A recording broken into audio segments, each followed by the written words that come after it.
eventually, if you work enough on yourself, you will find that what's happening is that you are resting on your mind like you would float on water.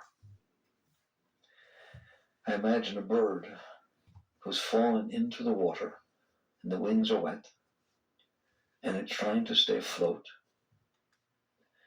It's been there long enough, of course it's just a bird brain, that it forgot about flying. It just knows it wants to survive. That bird lying in that water, if the water is still and calm and pleasant, the bird is sunbathing. The bird is floating. The bird is even enjoying the experience of being in the water. If the water begins to become choppy, wavelets, disturbances, water gets over the head of the bird and into the mouth, and it's hard, and so the bird struggles to stay above the ripples. And of course, if it becomes tumultuous, stormy, it's very, very difficult. Very, very difficult for that bird. It's been through that numerous times, and it's almost drowned completely. It's even gone down a few times. So the bird's entire life is the state of the water. Do you understand that? That's what life is to that bird, is the state of the water.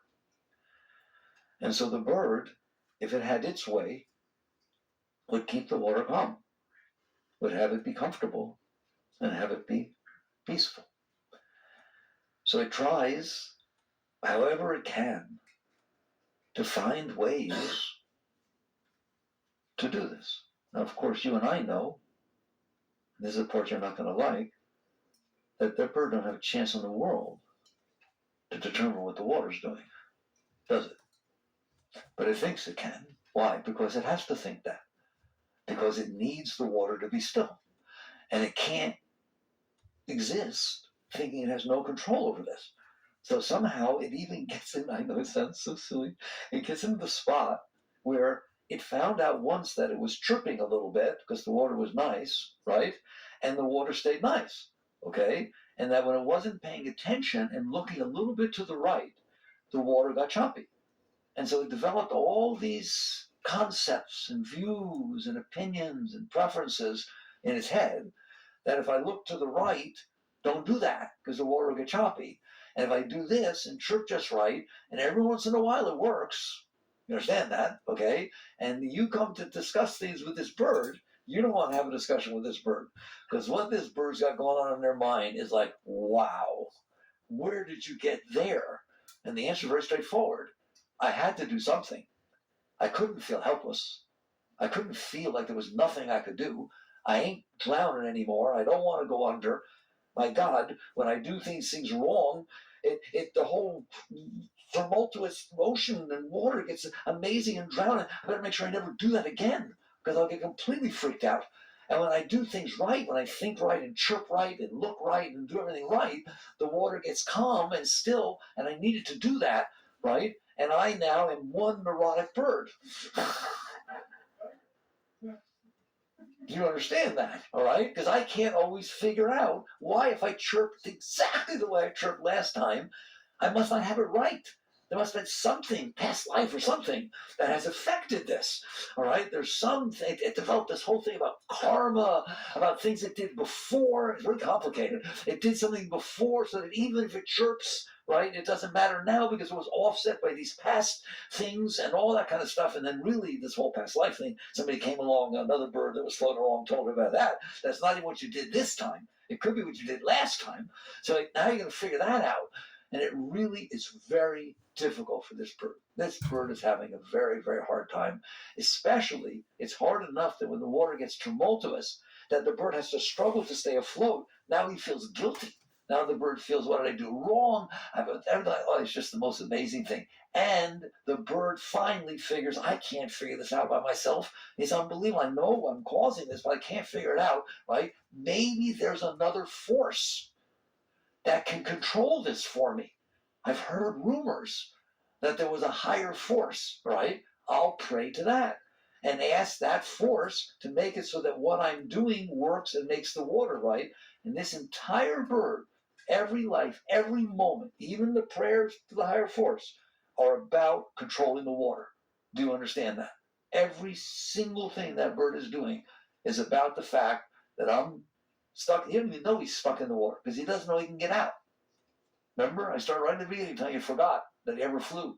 That's so long ago. No, I'm too busy with other things. I'm too busy thinking about how to make the water calm and do things right and all that. There's not one part of my mind that has any idea that there's something other than being in this water. I am this water. I am in this water. That is what my life is. I feel it. You can't tell me I'm not. Every time it moves, I float. This is me. You got it. This situation. I swear to you, that is exactly, with no exaggeration, how a human being rests on their mind. The mind is not who you are, ever. Just like that water is not who that bird is, ever. No matter what that water is doing, whether it's calm or whether it's tumultuous, it is no more that bird than any other. You understand that? The bird is independent and separate from that water. It is floating on it, but it is not part of it. It has nothing to do with it. Your consciousness, your awareness of being, is floating on the riplets of the mind. In yoga, we call them vrittis. If you go deep enough and quiet enough, you'll see there are vrittis in the mind. When a thought gets created, it starts as a tiny vibration, and then it's like a wavelet. It comes up, but those thoughts, those wavelets talk to you. You shouldn't have done that. Maybe if I. But you literally, a meditator, somebody who's gone deep enough, every single thought has a seed, a start, a peak, and a finish. And you're right there, just like you would see the wavelets on a lake. You see them, right? They have start, finish, and so on. They come up, they go down, right? That is what your thoughts do. They are in a calm mind. The mind is calm. The mind is calm. The water is calm. If there are no forces, none, influencing the water, it's calm. If there are no leaves falling in, if there's no wind blowing over it, if there's no rain falling into it, do you understand that? The natural state of the water is calm, unless there are forces that are causing it to be otherwise. Fair enough? Your mind is exactly the same. Exactly the same. It is calm. It's just calm. It's what Buddhists mean void, the empty mind. Doesn't mean it's stupid. The water's not stupid because it's calm. It's not water. All the potentials are there for it to create waves. It's just there are no forces causing that to happen. The natural state of your mind is complete peace. Absolute, total calm. Calm. Not thinking nice things. It's way beyond positive thought. Positive thought is just a nice wave. Right? Negative thought is a tumultuous wave. It's empty. That's the Buddhists. That's what Zen talks of. Empty mind, the empty bell, the void. It means that doesn't mean there's nothing there. It means there's nothing in there. So the natural state of the mind is the calm water. It's just absolutely still. I want to get off subject, but Ramakrishna, the great master, once said, "The purified mind is no different than the self." It's very, very deep. When the mind is calm, it's like empty set. There's nothing there but the consciousness aware of itself. If you look into the absolute still water, you will see your reflection. It doesn't happen when there's ripples. It's all distorted. So they use that example. When you are in deep meditation, you don't know you are, not till you come back, then you knew you're in deep meditation. But if you're in deep meditation, there is no mind. It's not creating thoughts. You're not sitting there thinking, oh, I'm in deep meditation. Then you're not in deep meditation. There's only the sense of being. Now I'm thinking, I'm being. No, you're just being. And the mind is not disturbing or pulling you away from that. And that's what's meant. The purified mind is no different than the self. It's not like the self is watching a pure mind, okay? There's nothing pulling your consciousness away from your awareness of being. Do you understand that? You're just aware of being, even though you're resting through the mind. It's empty, empty mind. So it's beautiful that the Zen stuff of empty mind and empty bell and void is no different than any of the other traditions. They just use different words, okay? The key is you are you. You are the bird, the self, the consciousness, the awareness of being, and you are resting on mind. The problem is your mind is never still, never still. If you go maybe once in a blue moon into a deep meditation, you understand what still mind is. Otherwise, I'm telling you, if you will pay attention, your mind is always creating ripples. Always creating ripples. That's unbelievable. All right? Like I said, not until you've experienced absolute still mind can you experience the fact that the mind is not still. Because you're so used to it. You're just like that bird. You're resting on it. The mind is always saying, well, I'm okay. There's nothing bothering me now. That's mine. Those are ripples, right? God, I like this situation. I feel so good. This is the happiest time I've ever been in my life. That's mind. Do you understand that? Don't you dare think of mind as the negative, right? Mind are these thoughts, these wavelets that are coming out, all right, of this lake. This lake. I like to see your psyche, your inner state. What I mean by psyche is the mind and the emotions.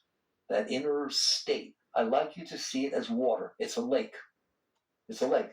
Is it ever still? Give me a break. All right? You have to work to make it still. You have to go meditate and do yoga and do mantras and do all kinds of things, right? Even the techniques like mantra. Is mantra a still mind? No. Mantra is not a still mind. What is mantra? A mind whose waves are steady. It's always saying the same thing. And because it's always saying the same thing, they're of the same temperament, the same thing. It's easier to float on. Do you understand that? If your mind is sitting underneath saying God, God, God, or Om Namah Shivaya, Om Namah Shivaya, that's all it's doing. That's a lot nicer place to rest than, oh my God, why did I say that? Oh, I shouldn't have said that. Oh my God, I'm so embarrassed. This is ridiculous. Should I call her? No, don't call her. Is that just my mind, or does your mind do that too? I thought maybe it did. All right. All right. So your mind is always creating these ripplets. God, let's just go slow on this. Do you see that? I'm going to tell you right now, it does not have to be that way. It was not meant to be that way. It should not be that way. It is very, very difficult to live life when it is like that. Just like the bird has a very hard time when there's all this noise going on and the ripples and the waves, not to mention the tough times. We understand how tough the tough times are. Somebody dies, your husband leaves you, the sick gets sick, kid gets sick, all kinds of stuff goes on, doesn't it? And all of a sudden there's this tremendous turmoil. Can it get tumultuous? Answer me. Has it ever gotten tumultuous in there? I mean, really tumultuous in there. Can you understand that it could get so tumultuous that in 1929, senior executives were throwing themselves off the 20th floor of Wall Street buildings? I'm not saying would you do it, please don't. But do you understand that that's where suicide comes from? It gets tough in there. Let's talk about that. It gets hurricane level. It gets tsunami level. It gets unbelievable and unbearable, right or wrong. That is just that bird floating on top of the exact same mind. You understand that? But the mind has become so tumultuous that it's being pulled under, it's drowning, and it's what it feels like, doesn't it? I'm drowning, I'm dying, it's killing me, all right? So I'm telling you that you, every one of you, and everyone else are capable of dealing with this, of calming the mind. You are capable of it becoming so steady that the sun dries the wings and you find out you can fly. And you never, ever, ever have that problem ever again. You don't even remember when you used to be in the water and you used to do all that. That's liberation. That's what's meant by Jivan Mukta, the liberated soul. They have extricated themselves, transcended. So it's called transcended. You understand that? You have pulled yourself out of this resting on the mind. Now, I want to talk about why you're resting on the mind. And what I said before, when you deal with the lake, with the water, there are forces that cause it to make wavelets. It's natural state. I'm telling you, any physicist will tell you, leave water alone. Don't touch it with any other force. What will it do? Become stable. It will just settle right down, and that's the end of it, and never make another move. Its natural state is equilibrium. Its natural state is, it takes energy, force, to cause it to be other than that, right or wrong. So every reaction is the equal opposite reaction. In other words, if a raindrop falls and there's an action, there's an equal opposite reaction. Stick your hand in the water as an action, and water will disperse exactly to the extent of the mass of your hand. All right, that's what's going on. So how does that translate to the mind? Why is the mind, that is supposed to be and can be and was meant to be a beautiful, empty, quiet thing until you go to use it? There's nothing wrong with floating on the water. If the bird is flying high, we have a beautiful wetland down there. I see birds flying high, and they dive down to catch fish, or they float on them. They literally dry their wings. All right, blue herons do that, floating on the water. So you can have fun with the water. You're welcome to use your mind. You're welcome to create riplets, thoughts in the mind in accordance to what you're trying to do, what you're trying to accomplish. If I'm sitting there trying to figure out why electricity flows through a wire, maybe I should create some thoughts. Right? I'm going to create some thoughts to think about that. There's nothing wrong with that. The mind is a beautiful playpen. But it's not a playpen when in and of itself it's creating all these ripples and all this noise, and sometimes going way south and pulling you under. You understand that? And you no longer have any idea of who you are. Who you are is this tumultuous, disturbed mind who's trying to come to peace, who's trying to not be disturbed. You're always trying not to be disturbed. Can we talk about that? I painted the picture very carefully about that bird, all right? Every word I said was exactly what's happening. I didn't do any exaggeration. So I said your bird is floating on the water, and notice that if the water's tumultuous, it has trouble. It's not good. Therefore, it's trying to have the water not be tumultuous. That is what you're doing every single second of your life. No, I'm trying to get a better job. I'm trying to find a girlfriend or a boyfriend. I'm trying to blah, blah, blah. I'm trying to get people to accept me and like me. Right? You are trying to quiet your mind by getting a girlfriend or a boyfriend. You are trying to have your mind say nice things to you because other people say nice things to you. Do you understand that? You couldn't care less. You ever hear of opposite day? Kindergarten, we play opposite day, right? We're going to play opposite day, right? Here goes. Listen to me. When I hit this switch, I wish I knew where it was. When I hit this switch, right? If somebody walks up to you and says, "Oh my God, you look much better last time I saw you. You look like you've aged 60,000 years, all right? Are you ancient? What happened to you?" Your whole mind went, "Oh my God, I love that." Oh, talk more. Come on, keep going. Oh, that is so beautiful. How did you come up with those words? They're perfect. Wow, thank you. What if your mind said that? Well, what now? You'd love it. The reason you are trying to get people to say nice things about you and to you is because your mind gets quiet when they do it. Somebody sits there and says, "I've never loved anyone in my life as much as I love you. I can't even talk. I was just looking at you melts my whole being. How are you doing?" Right? That is not because of what they are saying. It is because it quiets your mind. What if they were saying that and they were a stalker standing outside your bedroom window saying that? How you doing? I rest my case. Okay? I'm glad you understand. I'm telling you, you don't care one iota about this world. Not you've meditated enough that you've gotten beyond the world. You don't care one iota about this world. Nobody cares one iota about this world. Nobody. The richest person in the world who's greedy and trying to get more money couldn't care less about money and couldn't care less about this world. It is that when they're the one who has the most money and they become Forbes #1 billionaire and they see their picture on the cover of Forbes, right? Their mind goes, "Oh." All right? Because I guarantee you, if the night before they had a dream, one of those really vivid dreams, like a God dream, a spiritual dream, right? And it basically said to them, if you ever have the misfortune of getting your picture on the cover of Forbes as the richest person in this world, you will never have another moment of peace and joy in your life. They will pick on you and steal from you and beg you. You'll be the sorriest person who ever walked the face of the earth. You will wish you were #2. Anybody listen to me, right? You like things because they quiet your mind. You don't like things when they disturb your mind. It's not the other way around. It's because the thing made the mind get still or quieter or comfortable that you became comfortable. That's why you like it. It is because the thing called turmoil. Stand in front of a painting. Here, beautiful Monet, Renoir, I like them. Painting, all right? Stand there and tell me, oh my God, it's so beautiful. That is because your mind became quiet, right? If you had been told that that was a stolen Nazi painting that they had, and blah, blah, blah, okay, and your mind could get very disturbed about it, you're not going to say it's beautiful. That's why they say beauty is in the eyes of the beholder. Wrong. Beauty is in the mind of the beholder.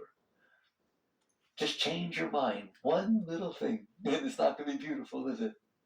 Sit with that for a second. Because you are like that bird. From that point forward, you have forgotten that you're not paying attention.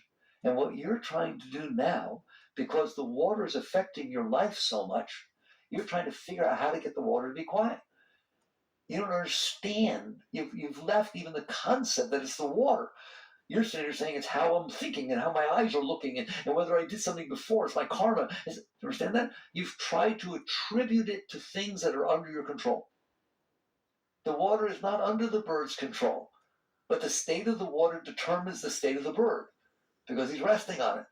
The bird can't handle it's not under my control. You can't handle it's not under your control. Do you understand that? I'm not happy. I thought I would be happy. We've been married 5 years. It's just not doing it for me anymore. I'm not happy, right? What have you done? The water's not nice inside. It's not comfortable like it was when we first met in our honeymoon stage, right? Now the fact that you lost your job is disturbing me. The fact that we can't have children for whatever reason, right? Oh my God, it's just not working for me. In other words, my mind doesn't like this. Does everybody understand that? You don't even have the right to say, I don't like this. You're resting on a mind that doesn't like it. That's why you don't like it. You understand that?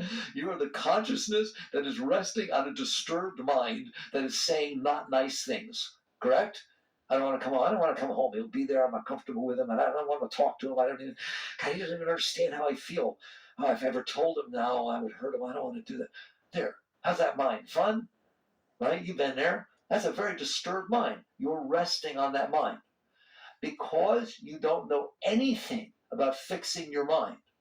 That's like, oh my God, how would I fix my mind? It's who I am, right? You need to fix the world so that when it comes in, your mind likes it. Now if you never heard anything I ever said, do you understand that? You don't have to fix your mind. If your mind's bothering you, fix it. If your mind's saying, I don't know if I love him anymore, say that you do. It's much easier. What if you came home? You might say, I can't wait to come home. Oh my God, this is great. I can't wait to see him. He lost his job. He really needs me. This is great. I love to be needed. Some people's minds say that. Why can't yours? Right? In other words, the problem is your mind. The problem is that the mind is disturbed or that the mind is calm. When you go and you're having this trouble with your husband and you go take golf or tennis lessons and the golf pro is really kind of interesting and all of a sudden your mind becomes quiet when he shows you how to hit the forearm, right, and hugs you a little bit, you understand that? You got a problem. So you got a problem with the disturbed mind, you got a problem with the quiet mind. All of a sudden you're leaving your family, right, because of the golf pro or something, all right? You are resting on that mind and you have lost your sense of self. However the mind is how you are, just like that bird.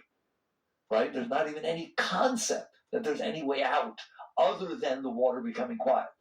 Therefore, you try to manipulate the world around you so that when it comes in, the mind will become comfortable and calm and manipulate the world around you so that when it comes in, the mind will not become disturbed.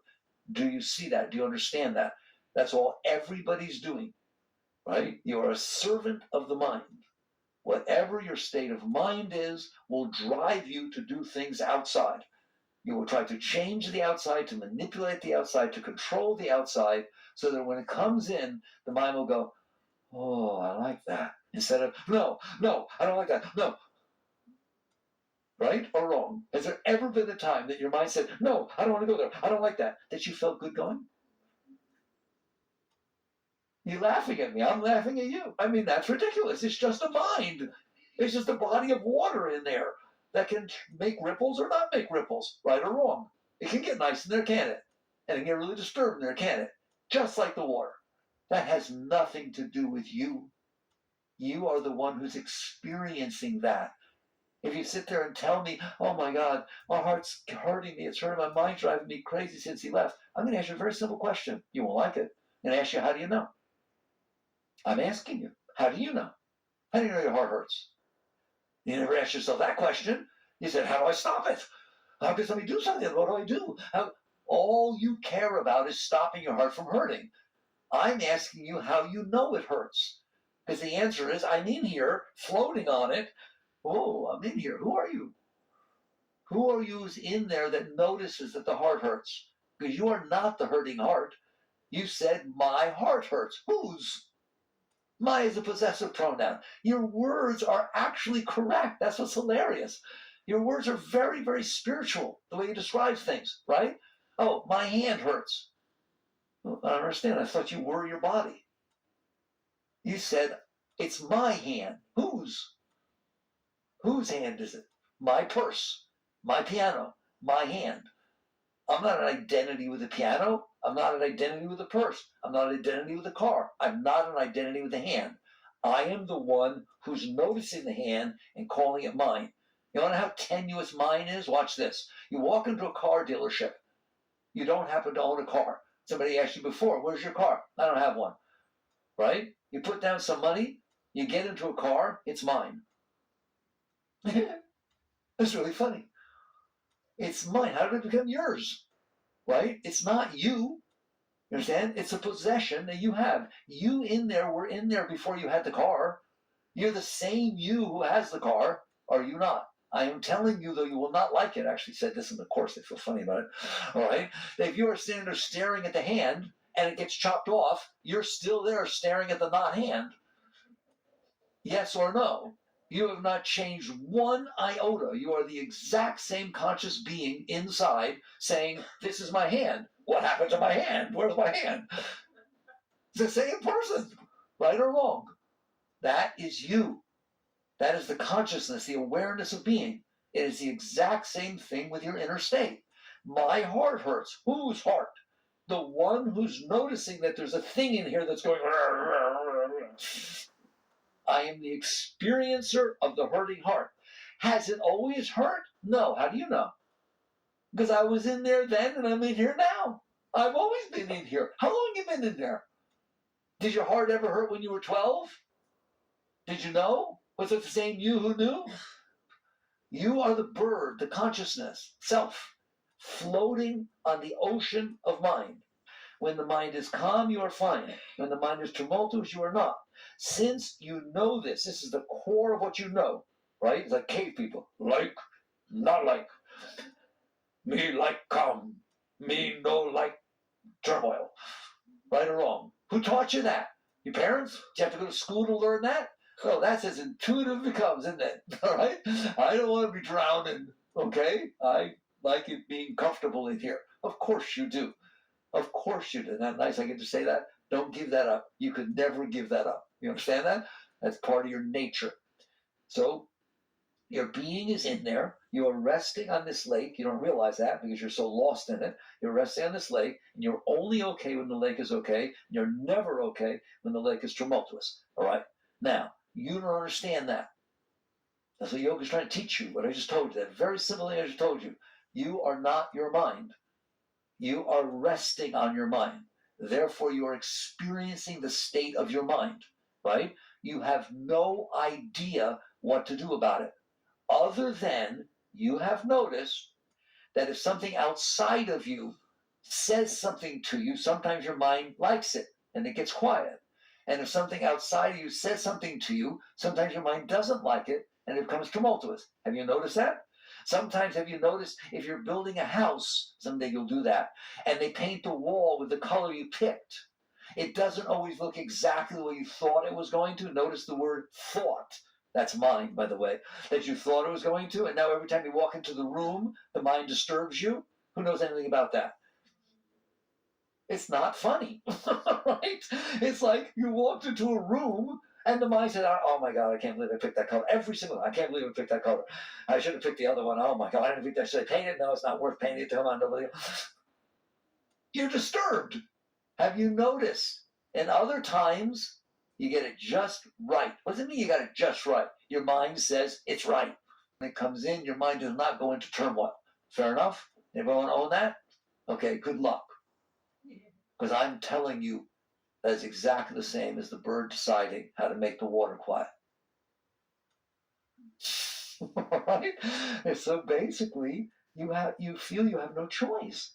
I have no choice. I'm not happy. What does that mean? Your mind is not okay.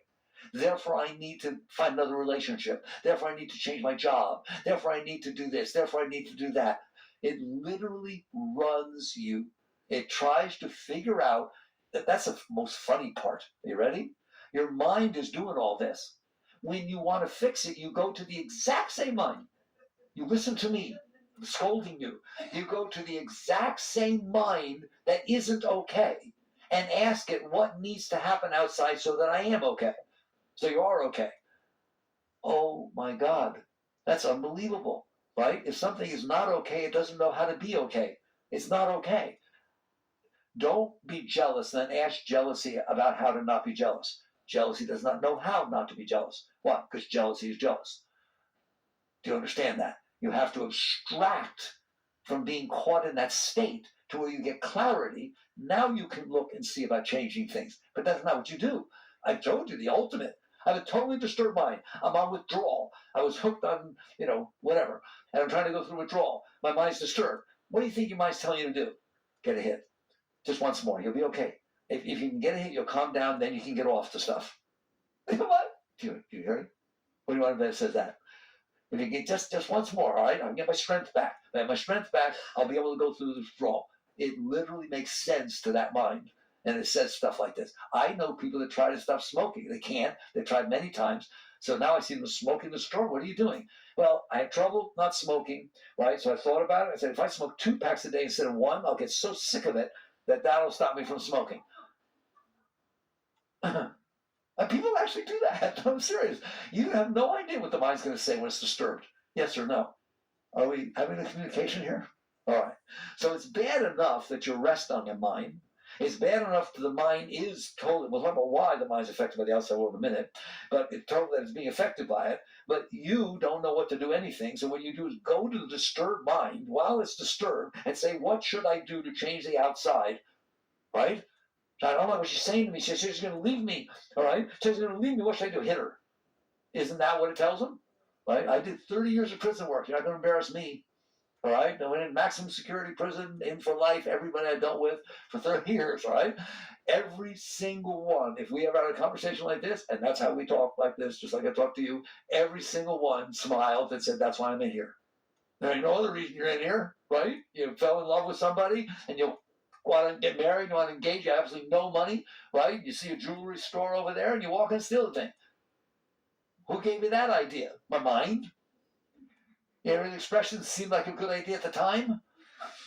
Yeah, that's exactly what I'm talking about. This is so real. I want you to own it. So basically, you are resting on this mind. The mind gets calm or disturbed by different things, which you don't understand. You don't understand why it does that. You just want it to be nice, just like the bird, right? And you do get like that bird and make up all kinds of things about how to make it happen. Watch. You're whatever age you are, and you're disturbed, you're not happy with your living conditions, so you start thinking, well, let's see, if I can get the raise, by the time I do that, I can leverage the money, I get an investment in the market, and get that. And I heard those new Bitcoins went up 800% in the last 8 months. I'm going to put all my money into the Bitcoins, all right? And don't, by the way, all right? and you start, and we think like that. Figure it all out, all right? Then I'll be wealthier, and I'll be able to have a nice car, so I'll attract the right person to me. Because now I don't want to attract anybody to me the way I am now. The type of person that will be interested in me now, I won't be interested in later when I go where I'm going. Doesn't it sound sensible? All right, good.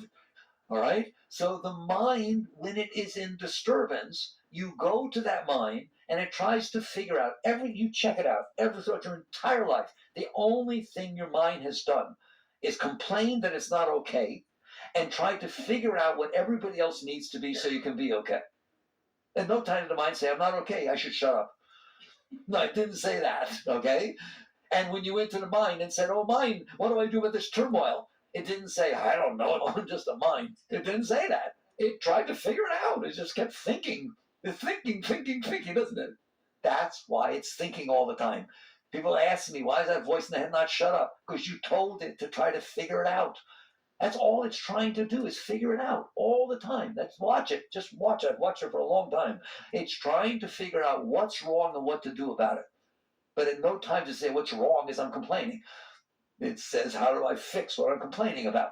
You understand that? All right. What is all that about? It's what the bird is going through. You're lying on the mind. When the mind is disturbed, you don't distinguish yourself from the mind. When your mind's disturbed, you're disturbed. So you're floating on there. The only way you know to be okay, because that's the only way the mind knows, is when the outside world comes in, the mind gets quiet, you're okay. So I need to figure out how the outside world needs to be. And I mean down to the slightest detail, especially a relationship. Oh my God, you know exactly how he or she's supposed to be, right? Okay, and if they're not that way, well, we'll work on them. How's your relationship? Work in process. Right. Are you seeing all the angles of hitting you at? So now you're left in a situation where you need to figure out how the world needs to be. Two things. You need to figure out how the world needs to be so that when it comes in, you're okay. And you're doing that based on your disturbed state. So good luck. And second, more important, now I think I figured out, I got it. I went to a seminar, and a coaching seminar, right? And a life coach, and they told me how I should be. And I got this. I see what I've been doing wrong. I see I need to put my emphasis on this and change this and do that. Then I'll be okay. All right, well, great. I'm glad you feel good about it. Now go make it happen. Because that is equivalent to that bird having figured out how to make the water be quiet. That world outside, you listen to me. The world that is in front of you right now had not happened yet a moment ago. Okay, where did it come from? Do you think it came because you wanted it? It came because you made up it's supposed to be? No, there are forces causing the world to be what it is. Physics, chemistry, psychology. The world in front of you is the result of all the causes that cause it to be that way. How much of those causes is what you want? I want to know how much of a causal factor is the fact that you decided, but I want that job. The fact that there is a job, the fact that there is a company, the fact that there's other people, the fact that you're past work, you understand that there's 800 million zillion variables. The fact that you want the job, that is not a causal factor. It's just something you made up in your head that will make you feel better. If I got the job, I would feel better. I know it's tough to talk this way. Do you understand that?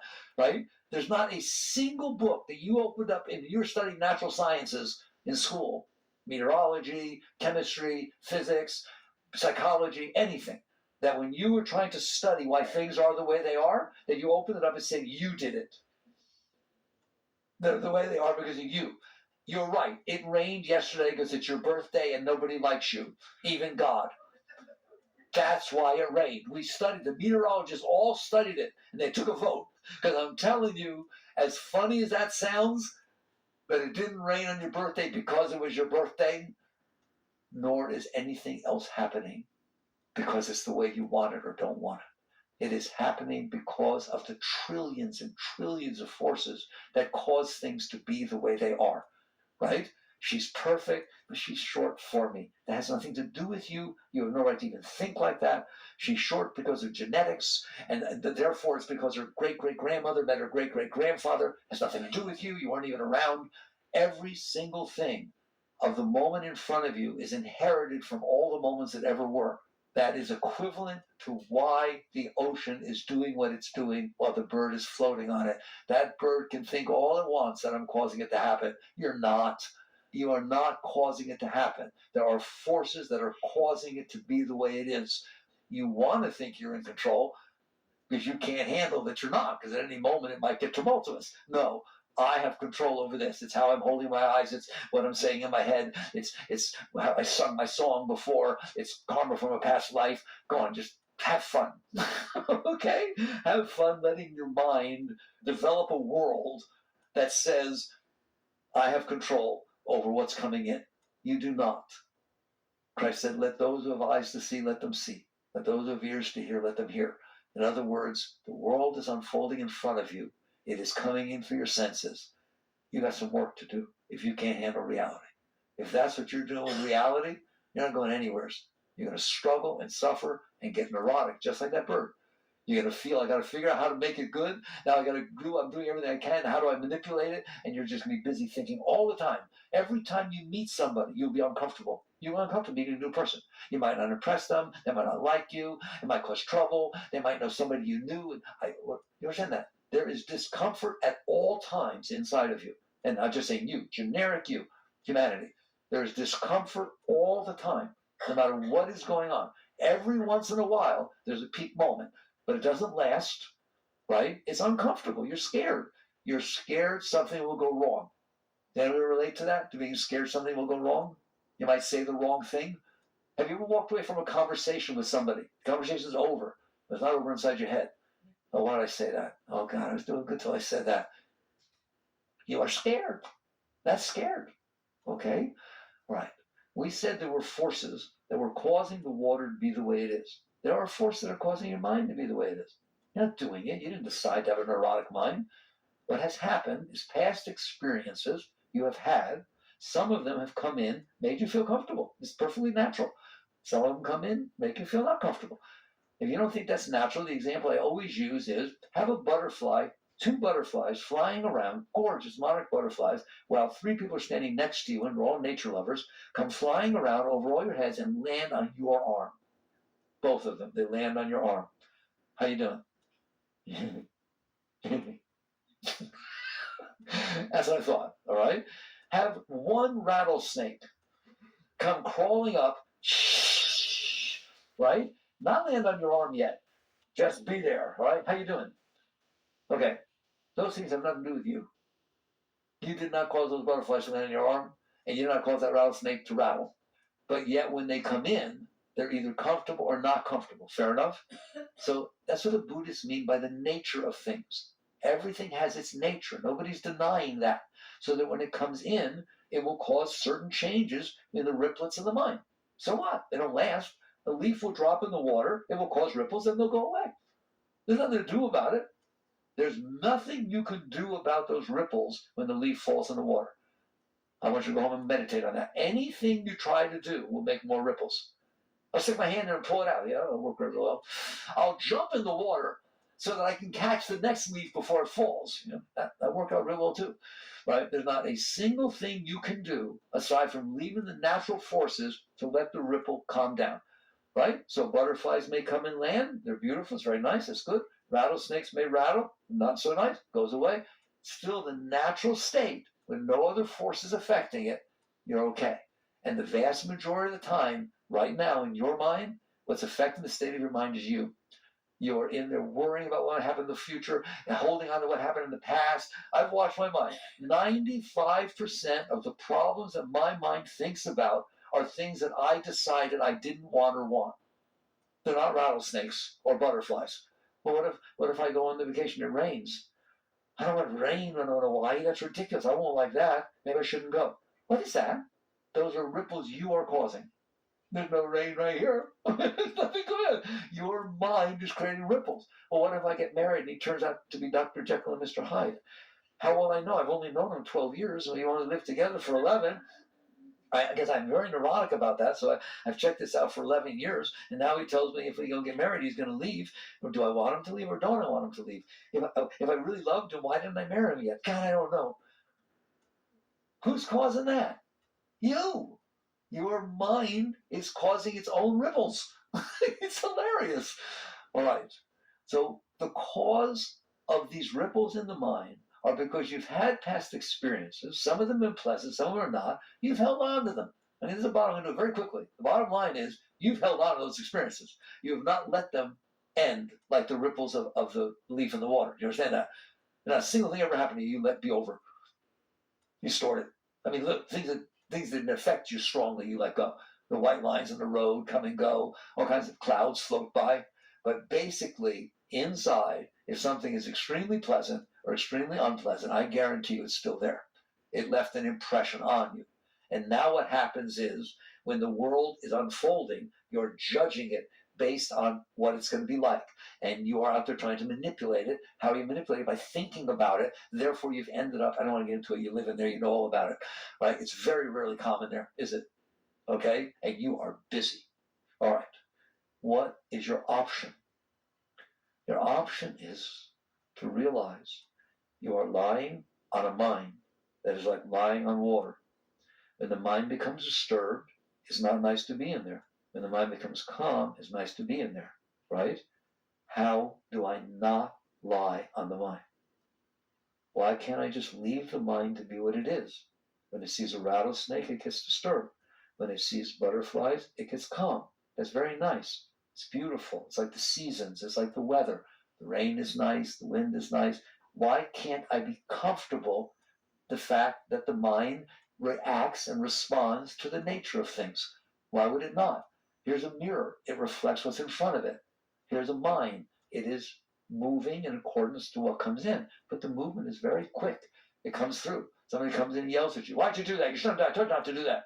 Right? You look at it and say, you told me squat. He's talking to the wrong person. Right? That's the end of it. That's the end of it. Next time he comes by, right? You don't say, Keith, I yelled at nothing. You might say, similar. A single word. That's beginner's mind. It's clean. It went right through. You didn't store anything. You didn't take it personal. You don't have to protect yourself. You don't walk in the woods anymore. Well, I saw a rattlesnake once. When? 12 years ago. Where? In the Rocky Mountains. But you're not. Shut up. Do you hear me? All right? You understand that the highest thing you can do is to become comfortable with the different states of the mind so that you're not freaking out when it's going through its different states. To become comfortable with the different states of the heart. Yes, somebody you love dies, the heart is going to have some trouble. If it's not, you better go to a doctor. Or you didn't love them. Do you understand that? And don't ask me as a yogi, how do I get my heart not to hurt when someone I love died? You don't. Period. But you can be comfortable with the beauty of your heart saying, I love this person so much. When people talk to me like that, I tell them, I want you to feel that heart as saying, that's how much I loved you. It's an expression of love. It's not an expression of pain. It's an expression of love. It's natural. You feel comfortable with it. If you are comfortable with it, you are healthy. It will go through. It will pass. It will not leave scars. You will talk about how beautiful that relationship was and how, oh my God, how you realized how much you really love this person, because when they were not there, it was amazing this period you went through of purification. Okay? And you'll be happy to get another relationship. You won't be, I'm never doing that again. I don't want to talk to anybody, nothing. Oh my God, and God's evil. Why did he take this person away? Mind, mind, mind, mind, mind, mind, mind. You have to become, when we first moved out here, we started an I don't mind club. I don't do the verb called minding. I don't create all that garbage. So what happens is you decide, I am in here and I'm resting on the mind. I don't have to be. I can extricate myself, and I assure you can. Then you just fly. That bird's a lot better off flying, and then it's welcome to go in the water if it wants to, but now it knows how to go in and come out. That's where I want you. You're liberated, you're free, it's blue skies, gorgeous everywhere, all the time. But if something happens that makes the mind disturbed, you notice. You let it run its course. You're strong, you're healthy, so on. Right? How do you extricate yourself? You will not be able to extricate yourself by fighting the mind. That's not what we're going to do, is come in here and fight with the mind. You can't make those ripples be quiet. What you can do is be comfortable with the ripples. There's called primary ripples. This is just my terminology. It's not in the Vedas, right? There's primary ripples, and then there's secondary ripples. Like you ever hear in war, when they drop bombs, they say there's a secondary explosion. What does that mean? It means it was a munitions factory, right? So not only did they get the first explosion, but it was much bigger. So there was a secondary explosion, right? There are primary ripples, meaning the world comes in, it causes certain ripples in your mind. Fine, right? Get comfortable with that. Get comfortable that the nature of things reflected in your mind. Do you understand that?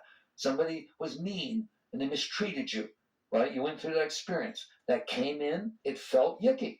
It doesn't feel good when somebody's mean and mistreats you or rips you off or, so on and so forth, lies to you and you find out they weren't honest, right? It doesn't feel good, right? That's a primary ripple. It will pass. It'll pass. How? By itself. I don't understand. What you mean when you say I need help making it pass is you mean I'm resisting it. I need help learning how not to resist it. You don't need help having it pass. I'm in big trouble now with all the therapists and psychology, right? If you accept it completely, it will pass.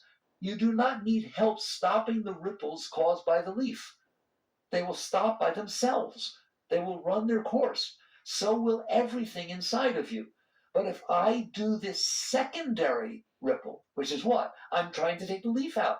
I'm trying to keep the leaf from coming back to me. I don't want this to have happened, so I'm pushing it away. I'm suppressing it. Now it doesn't go away. You caused more ripples by flapping your wings to try and stop the ripples. Does anybody understand that? I swear I'm going to say it again because this is it. This is all my teachings. You cause more ripples by flapping your wings that bird in the water, thinking that that's going to flap down the ripples. It's like a flap down the ripples if you make more.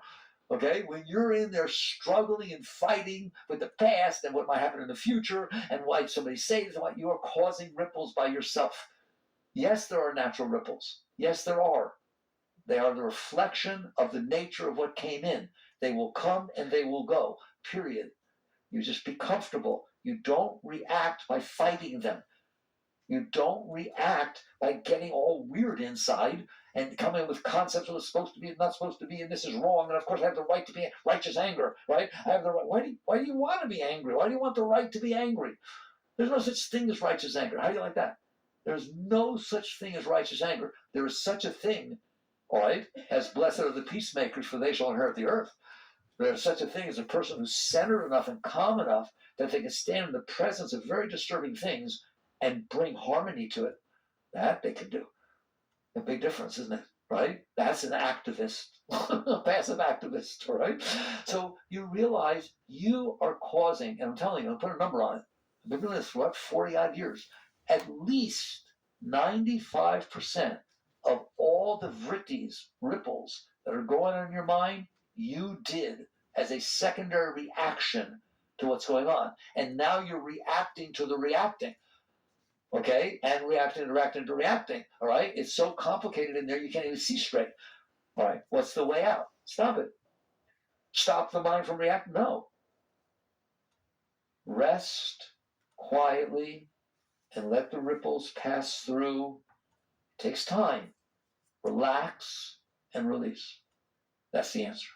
You're in there. You know you're in there. You're reacting to everything, aren't you? Right? Your only reaction at some point is relax. It's okay, relax. No, relax. Relax. And lean behind what's happening. The ripples are in front of you. You're lying on top of them. Relax and release. And someday you will float above them. All by yourself. You don't try to float above them. That's just mind, right? You just relax and release. Stop being so interested in everything your mind has to say, because 95% of it is garbage, right? You're going to see it's all about, how do I fix this? Everybody got a Mr. Fix, Miss Fix It in there? You're just trying to stop the ripples. But by creating mind to stop mind, you're creating more mind. That's all there is to it. You've just learned to relax. That's what meditation's about. That's what all this stuff's about. But I want you not just on your pillow. I want you every second of your life. Right? You're driving in a car. The driver in front of you is driving 10 miles out below the speed limit. And you're in a rush. Okay? What exactly do you think what is going on in your mind is going to do to fix that situation? Come on, come on. Don't you see a sign? We just passed a sign. It's a 55. What are you on 45? Come on, you're supposed to be in the right lane. What's that doing? Causing you ripples. Yes, fine. The guy's driving below the speed limit. A certain amount of notice. You notice there. You notice. Yes, you'll be a little later than if he wasn't there. Notice, right? That rest of that crap you're doing in your mind, that's just making you neurotic. That's just causing more and more ripples. Then you go tell people, if they don't even know how to drive around here, I'm going to move. I'm going to move. These old people in Florida, I don't want to live in Florida anymore. You're moving because the person, you can't handle anything, right? Handle it. What do you mean handle it? Relax. How can I relax when they're driving 10 miles over the speed limit? Well, figure it out. No, they say, Mickey, you don't give techniques. I ain't giving you a technique for that, all right?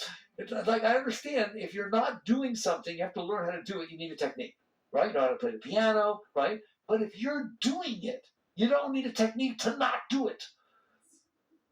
I'm playing the scales, I'm playing the piano, And the teacher said, no, you hit the wrong note here. Yeah, I decided it sounded better. But you're supposed to be learning skills. I can't give you a technique for you to not do it the way you're doing it. Just decide that's stupid, play the thing right. Okay? It's the same thing here. There's no technique at the point I just told you. The person's driving, your mind's starting to give you this junk, you're conscious of the talk I just gave you, and you're sitting there saying there's no benefit to me creating all these ripples inside my mind to do this. I am going to just relax into the situation and not create secondary ripples. Just relax. I'm telling you, there's a doer in there that's freaking out, so it has to do something about everything. You hear me? Relax. You relax. Don't come back and say, but my mind won't relax. That's like saying the ripples won't go away. No, you're supposed to be honoring and respecting those ripples. So what? You're not making secondary. And see why I say primary and secondary? Well, you've seen a lot here, right? So you relax. And what will happen is they will run their course. And the driver will turn away and you'll relax. And you'll be grateful that you didn't cause all this trouble. Right? You get stuck in a train, right? Count the cars. Don't complain about everything go wrong because you're stuck behind the train. Christ said, lest you be as little children. Little children love being stuck by a train. Look, it's a caboose. Look, be a little kid. Have fun. So I'm telling you to do that with all this stuff. I call it low-hanging fruit. Learn how to not create yourself problems. And then you'll learn to relax with bigger things and bigger things. And eventually, when you can relax, what that means is I'm not fixated on the ripples. There are ripples. I see they come and go. It's okay. Somebody got sick for a day, missed work. Then they go to work. Somebody else got sick for a day, missed work, and is all nervous. They're afraid, what if it happens again? I'll lose my job. And then they get sick of that. Which are you? The person that can handle things or the person that can't handle things? Stop it. All right? Don't think there's an answer to that neurosis, because there isn't. The only answer is to relax and not create the secondary ripples. And if you can do that, you'll start noticing the primary ripples are not hard. Yes, the world does lots of different things. It comes and it goes. Every day is different, right? It just comes and goes. I'm okay with that, right? You will start to float above. And I'm going to stop it here. Well, what do I do about floating above? That is like you're in a hot air balloon, helium or hot air balloon. It's filled with helium and hot air, but it's tethered. See, I like that word. It's tethered to the ground, isn't it? All right? How do I go up? Should I put more hot air in it? Should I raise the fire level so there's more helium or whatever's going on? Right? No. Cut the tethers. But how will I go up? That's the hilarious question. If you cut the tethers, you're going up. There's nothing for you to do at that point. Do you understand that? So don't be thinking anything like that, all this spiritual mumbo jumbo. All right? Stop screwing with these ripples. Relax. Let them pass. But they're not passing. They will if you leave them alone. How long will it take? None of your business. Does it make sense to you? Understand that, all right? You let go. But what if the tether's hard to cut? How do I go up without cutting it? You don't. But what if it takes longer than I thought it would? Stay with it, babe. You just do what you need to do to cut the tethers. You do what you do to relax in the face of the ripples. I'm begging you. I've told you a deep truth here. Relax in the face of the ripples. They will pass. If you don't relax, you will suppress them and they will not pass. They will keep bothering you for the rest of your life because they're trying to pass. They keep coming back up. All right? So you relax and then you're going to see you're happier. Why am I happy? Why would that make me happier? You'll see. Because your natural state is happy. Your natural state is joy. Your natural state is love. But why would I feel love if I don't have anybody? You'll see. Because love has nothing to do with anybody else. It has to do with your inner state of beauty and openness. And you start going up, and because it's now nice, you don't care about the ripples nearly at all. You saw a rattlesnake, you came like, boy, I saw this rattlesnake! And they went, shh, just like in the movies. It was so neat. Wow. That's not how you were 5 years ago. No, I guess it wasn't. Wow. You're growing. That's growing. Not how many hours you can meditate. Not what clothes you wear, what food you eat. That's growing. All right? So you relax and release, start going up, then you really start to go up. At some point, the spiral really starts. You start feeling joy, real joy, like ecstasy. Like the highest state you've ever felt when your mind was quiet is going on all the time, times 1,000. You're holding your kid for the first time. You're at your wedding day, right? Take that moment And it never goes away. It only keeps growing, no matter what's happening. That's you. Now you're somewhere. Now you're a high being, right?